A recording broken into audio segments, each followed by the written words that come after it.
back, everybody. Look at her go. Look at her go. Welcome back to the Canyon. Welcome to another, I get, this is a quick view, right?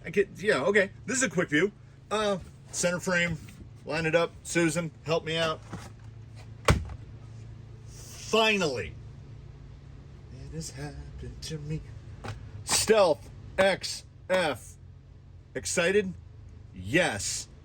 Trepidatious? Yes. Why? There's something about it that I don't trust.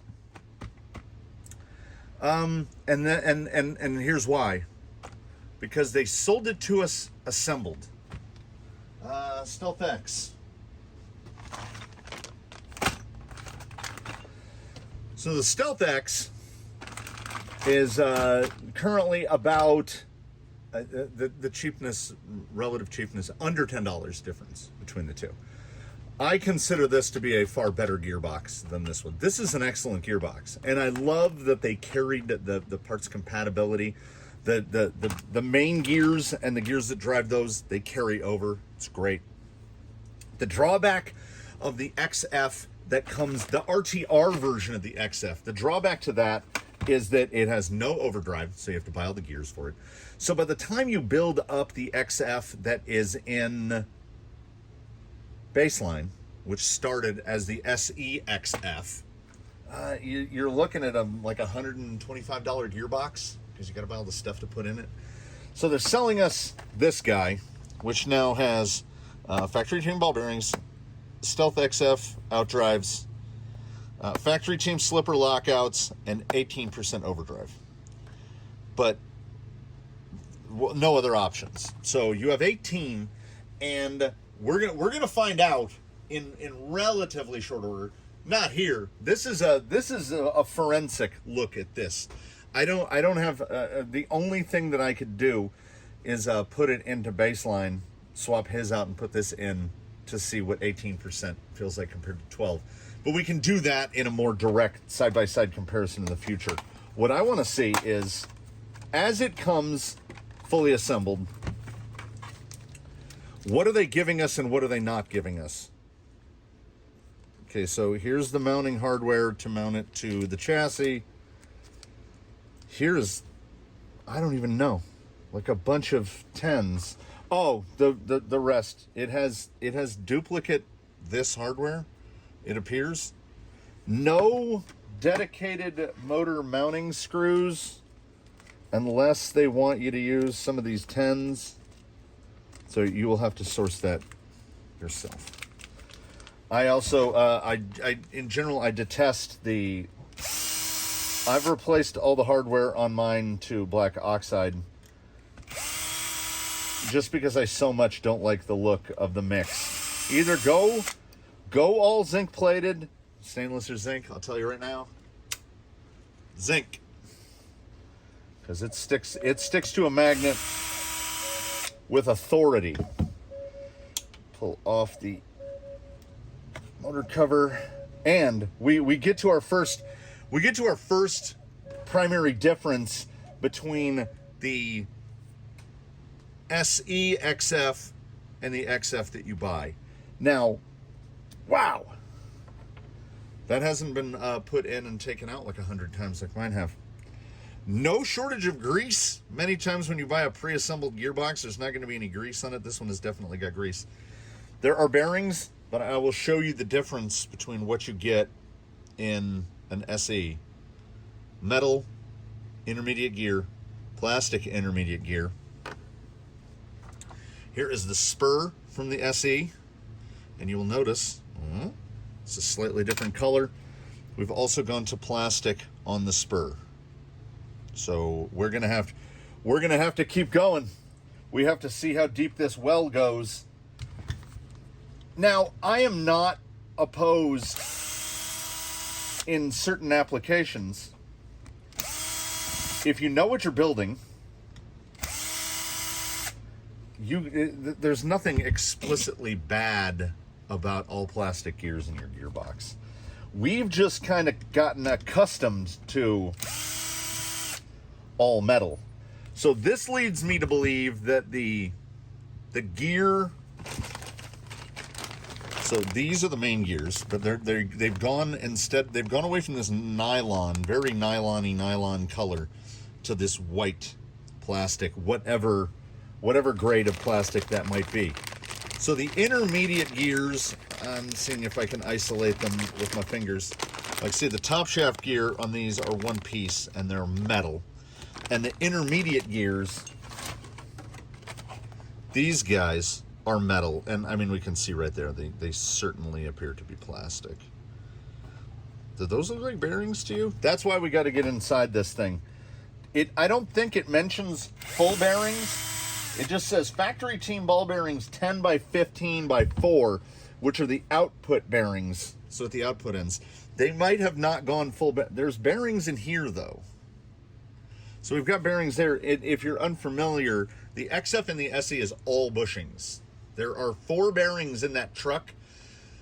The differential carriers in the axles are bearings. Apparently I don't know, maybe they couldn't get a bushing in that size. And right here, after I've pulled out those 5 screws, you will see why I think that the XF, aside from being lower center of gravity and moving the motor forward, why it is a better design than the Stealth X, because the Stealth X is effectively a copy of a 3-gear. This guy, we've gone to a different thing, because you can lift the whole top end of the motor out. So imagine, if you will, and plenty of grease on there. Imagine, if you will, this is still mounted in the truck. Your drive shafts are still attached. You can just take those 5 bolts out and lift the whole top end off of the gearbox, and this all stays in place. And as it is assembled in that way, where there's no screws on the bottom. So, which is why I think we're not going to see anything like an LCG from Bauhaus anytime soon, as all the gears are like there's a little cove out on the bottom there. Oh, you know what? I have another skid. No, okay. The big cove out is there. This is the I gotta open it. I hate opening stuff before I need it, but I was assembling the parts to build an XF out of an X. That's why I have the X kit. That's why I have all the bits and pieces. And then finally they graced us with it after what? I don't even know how long it's been. Yeah, so no changes. But there's no way to additionally LCG this, because that big gear is so close to the bottom as is. It's also strange that, like, are there other thoughts? Is it for the original? Like, no gear, because this is the bigger one. This is the guy that gives us 18%. And it's not lined up with the little... I don't understand what the slot is for. Did they have other plans? So it is a very greasy fellow. And thankfully, they are all... It is all... everything is put together well. I don't know if there's explicitly any advantage to the factory team outputs. Plenty greasy. Like, greasy to the point where ordinarily you've got to add more grease. I don't even know if I would add more grease to this. That is greasy. Now, this means that there will be 2 metal gears total. And honestly, hold on. Nope. If you're going to get forensic, get forensic. Now, this has a lockout, so it's not a problem. But watch the screws that I take out. If you have one that's fitted with a slipper, and you need to adjust the slipper, and I'm genuinely hoping that moving forward, they just go away from the slipper entirely, because to get to the slipper, you have to take the top end of the motor off because there's no way to get to that nut while this is installed in the vehicle. So while this is sitting in there, like the servo and axle is like right here, you can't get to that to adjust it. You can almost get an open end wrench on it, but to get the open end wrench on it, you have to be able to undo all these screws and take this bottom off. Now, luckily, it's not a thing that you're going to have to do on this ever.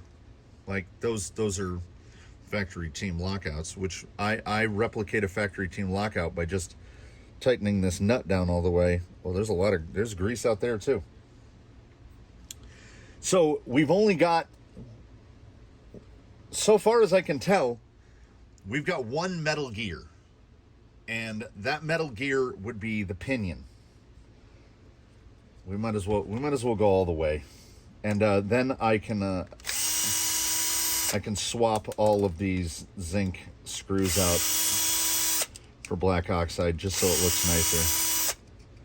Now, as I mentioned, I believe I mentioned this when I was doing the SE build of baseline. Most folks will never need to take all these screws out. To get the gearbox apart to service the gears, you have to take out 5 screws. So it's actually less screws than actually like working with one of these. You have to take more screws out to get to the stuff inside. It's 4 screws to get the motor cover off, right there. So changing the motor is just, well, 4 plus the 2 screws that mount the motor. And this guy can, yeah, it is full bearings. This should be a little more claritative about that. And that shaft is, well, you know what? We're here. Are we here? We're here. Let's see if I can grip this tight. Oh, those boys tightened that down, because if we're gonna get forensic, we need the whole report. Now the gears, you can get the gear pack. I'm assuming they still sell it, that this hasn't been discontinued. That's how I got this gear set, because I do so many motor tests on my test vehicle that I didn't want to have to unmount the motor where the mesh is set. Oh, and also, why the XF to me is superior to the X. We will show it once I start putting this back together. And then it would be 3 more screws to disassemble this guy the rest of the way, but we don't need to. We can just pull that out. So yes, this is still the all-in-one. There it is, clanging the magnet. The all-in-one shaft, and which is somewhat SE specific. Like you'll see the regular X one, the gear is in the same spot, but is the amount of shaft the same? No, it is slightly. This is ever so slightly shorter than the one in the regular X. This is the reverse rotation shaft for regular X, but it's shorter. Like they took some of the threading off the end in order to fit under this cover, when in my mind, they should have just bubbled this out a little and put a little rubber plug in it so that you could adjust your slipper. Not that you can reach it very well, but it would have been nice. So full bearings, there is one shim in there before that. So nothing wildly, it's just the only thing that borders on wildly unexpected is that it's very greasy. I am also on some degree surprised to see that we have 2 metal gears. We have the metal top shaft gear, and then our pinion gear will be metal, but everything else has gone to plastic. That's interesting, because the spur is small. If I had a quarter, I could put the spur right over the top. Now, this weighs 5 times what this weighs. And this is a particular location where rotating mass is not something that we necessarily want. So losing weight there is fine, and these gears have proven to be tough. And the way that everything sandwiches together, I don't think we're going to have any issues with teeth being able to slip past one another. It's very interesting. I want to know what the market research was there when they determined that, like, this transfer gear does not need to be metal anymore. I honestly, I don't know how I feel about it. I love the fact that it's got bearings throughout. The outputs do look very nice. I mean, everything moves as smooth as it can for, they use some sticky grease. This is nothing to do with the capsule review of this. I am going to replace all of these screws with black oxide. So I'll get a little bit of this put back together, and then we're going to grab we've got a 1080 and a Tekin, and we're going to slap a motor on that. And we're going to see if it's even more stealthy than the Stealth. We'll come in here with some pertinent information. If you are insane, as I am, and you can't bear the mismatched screws, and you just want to go to black oxide, all you will need are 16 M2.5 by 10, 6 for the back, 6 for the front, 4 to hold the gear cover down. So that's all you'll need, 16 of those. If you want to go to stainless, if you're somebody who spends some time down by the river, you will need 16 M2.5 by 10. You will need 3 M3 by 8 and 2 M3 by the ever popular 27. Now, I would not choose to risk to put a 25 or a 30 in there. I would try to find a screw that is at that 27. I debated, is it 27 or is it 28? Is it 28? 28, 29, 30. It's like 27 and a half. A 27 or a 28, apparently. But as I don't particularly mind a little bit of a rusty screw head, we just go black oxide throughout.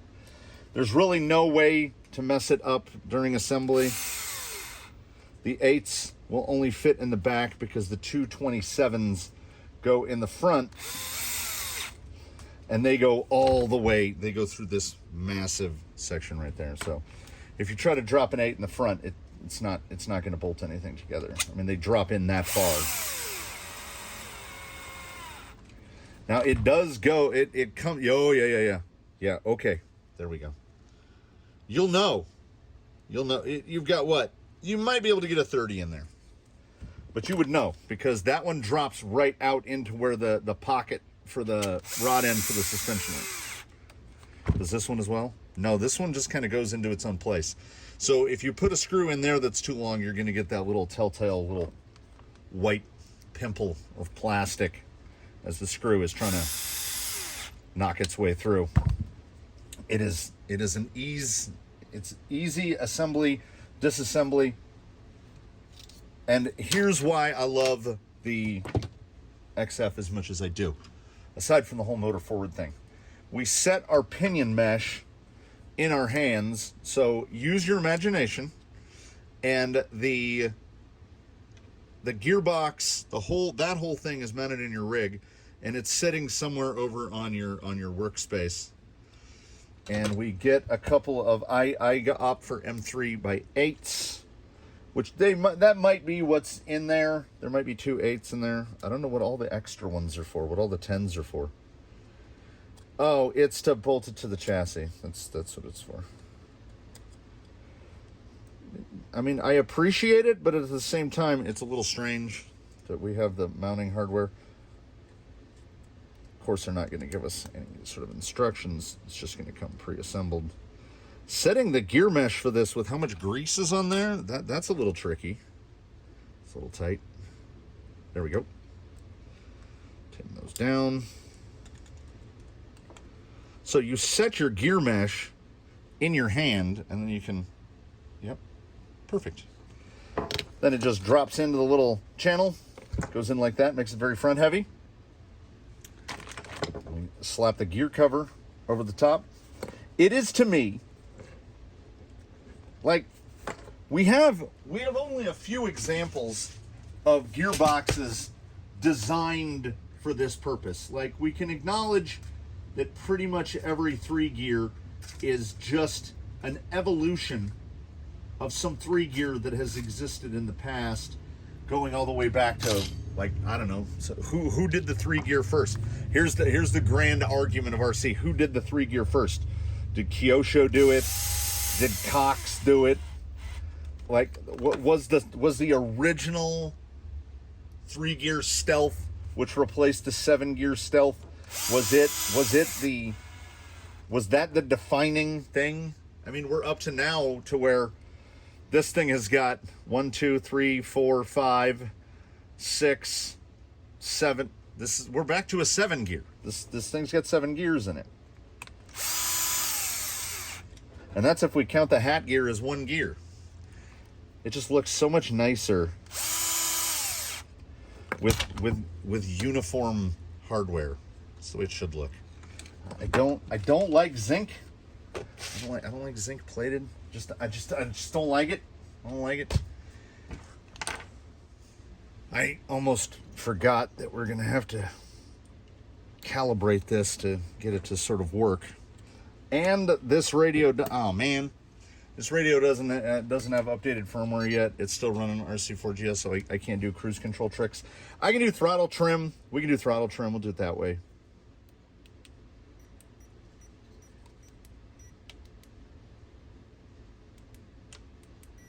Ugh. So, it wants the throttle reversed. I'm not getting the card out. We're not gonna bother to get the card out. Yeah, okay, it's so reverse is forwards. I mean, you'd never know. You can't see my hand. Honestly, I mean, it's quiet. It's definitely living up to the Stealth name. Just, you know, here sitting on a bench.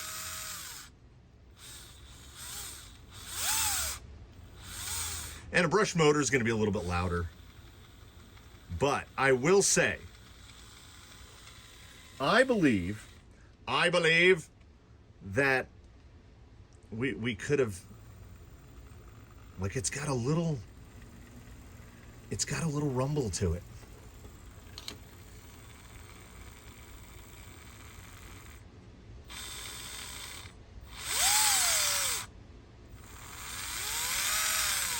I mean, perhaps, if nothing else, my sensitivity to it is much higher than you would find elsewhere. Like, I think that this is appreciably,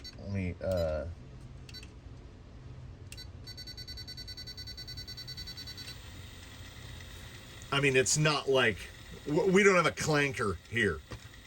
It's certainly quiet enough. They've given us the pieces. Do I have fears about the fact that it's all plastic gears, which almost feels like we're moving backwards?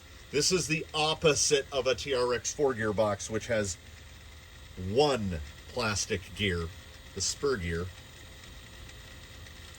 I believe every gearbox needs at least one plastic gear. Also, the fact that now that all the plastics are white and not that distinctly nylon color, that color, we're used to that color as nylon. I think they've gone to a cheaper plastic. Did we get shrinkflated a little bit? Maybe.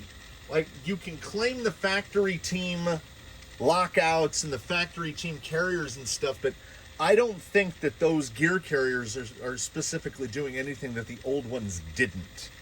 They're not machined, they're cast.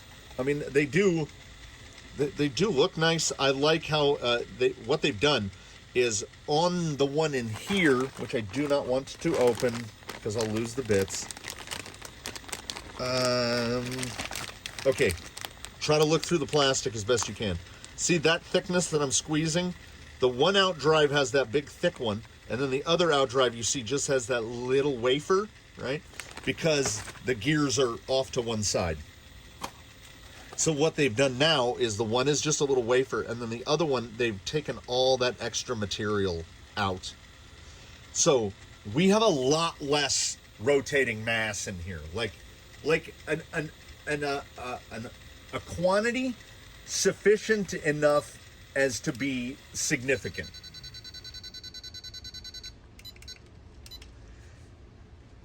That's never a bad thing. Are we going to trade durability for it long term?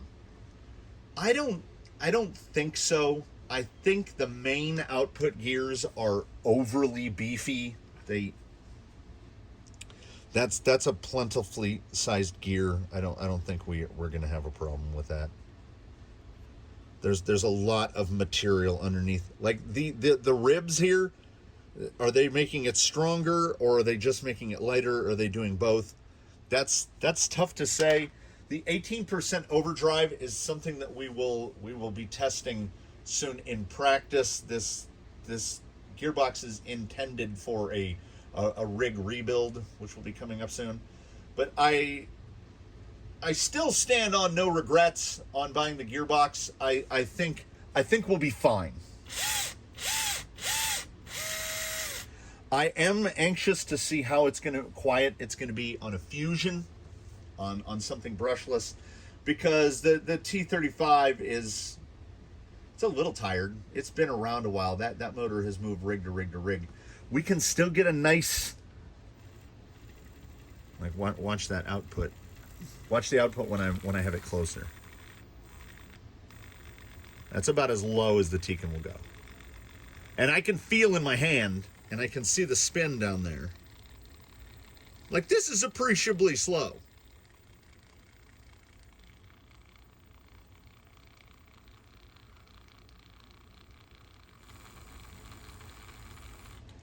So yeah, I mean, I love this gearbox. I love the all-in-one of it. I love that there's no screws from the bottom. I love that setting up, getting your pinion set. I don't think there's one that's easier. And I've worked on MSTs and Charismas and stuff where you're basically just guessing as to whether or not the mesh is right. I have no regrets.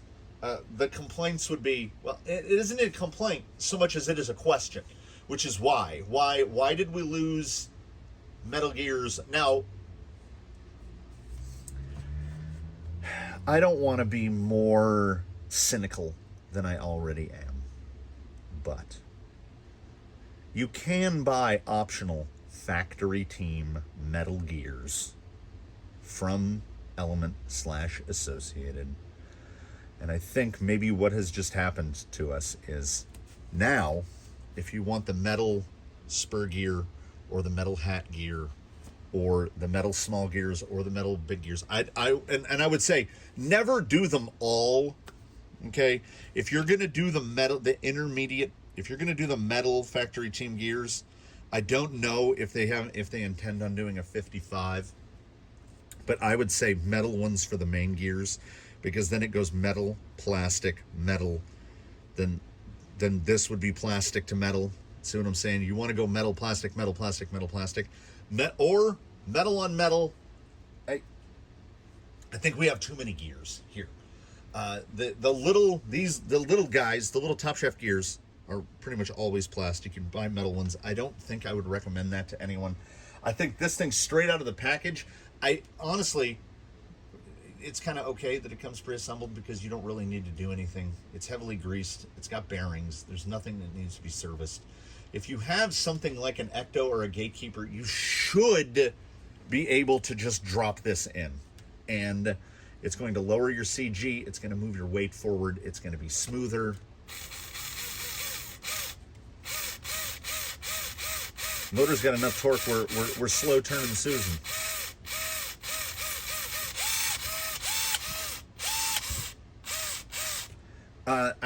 It's now. Listen to me, universe. Listen to me, Element. Make a dig version. Figure it out. Engineers, figure out how to make me a dig version. You make XF dig, I'll buy 10 of them. That might be an exaggeration, but I don't know if it is. I would probably buy 10 XF digs. There you go. I've run out of things to say about this. I thank you, one and all, for dropping by the canyon. for joining us in this. We you know what we love? We love taking things apart. We love putting things back together. And here, we got to do that. But see, here's why I think, even with how much grease is in there, all that grease is over there now. That lightweight machine grease, I think it's a little too light. Honestly, let me. Oh, I already unplugged.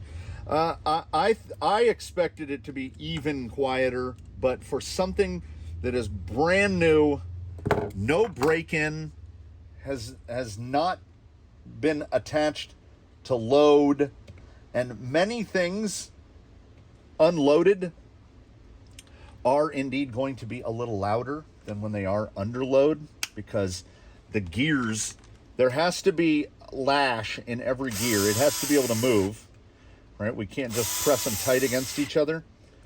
So the gears being unloaded have a little bit more freedom of movement. And when it's got shafts installed and when it's hooked up to axles, it will potentially be a little quieter. I think this guy, once I take it apart again, because you know I love to take stuff apart, and I will grease this thing to a degree that some people might regard as reckless. I love grease. I don't want to have to take this thing apart again. Like, this guy's going to get, he's going to get in-serviced, and he's just going to be a greasy boy. And the thing is, over time, I've had to re-grease baseline, because he does so many tire tests and motor tests and servo tests and stuff. I will grease it to where it almost looks like it's packed with grease. And when I pull that top end of the gearbox off to re-grease it, it's like there's nothing there. There's a little bit slung on the bottom, and I'm like, where does it go? Stealth XF, thank you, Associated, for finally giving us a kit. Well, giving us the ability to buy it separately. Of course, you know, if you buy, once you start the whole being worth more than the sum of the parts, but costing significantly less, $70 for the gearbox, I don't have a problem with. It's fine. I think we got shrinkflated a little. I think time will tell if that shrinkflation comes into play, and the cynical part of me says that we got all plastic gears so that they can hope to sell us all metal gears in the future. And I hope that's, man, I genuinely hope that's not the case. I don't want that to be what has happened here. I really don't. Stealth XF, try one out. I think you'll like it. I think they've done something here, and we're not seeing a lot of innovation in rock crawling right now. We just aren't. New rigs are coming out with stuff nobody asked for, and new rigs are coming out that are just rehashes of the rig that came out last year. And Traxxas and Element and Axial and all of them are equally guilty of this. You can't change the color on a body and call it a new model, but apparently you can. So it's nice to see something that is actually new and innovative. And, oh, here's what we can do. We'll be relatively close. We'll love a 10-minute outro. We'll go grams. No, we'll go ounces. This is America. 7 ounce complete spur, everything, just without the motor. This, you would take off a little bit of weight. There's going to be 2 extra plastic gears and one of the extra top shafts. So we'll take off, well, let's see, 8. They're going to be about the same. Surprisingly, they're nope. Rescinded. You'd have to put a skid on it as well. 9.5. So yeah, you're dropping at least 2 ounces in weight, and you're bringing the weight down a decent good bit, and you're moving the weight forward. That's enough of that outro. You should try one out. We will. I would say that we know what the long-term longevity of it is, because one's been running in baseline. That guy gets driven more than every other rig in here, probably combined. And he's doing fine, but he's got these gears in him. He's got the old nylons. He's got metal in there. We're going to find out. We're going to find out. We're going to see how 18% overdrive is. Whew, we're setting the record for the outro. Thanks, everybody. If I missed anything about the XF, please do comment below. Like, subscribe, consider channel membership, etc., etc. Do your very best. Have a good one. Wrapping it up. We've gone on too long. We'll see you next time. Wah-ha!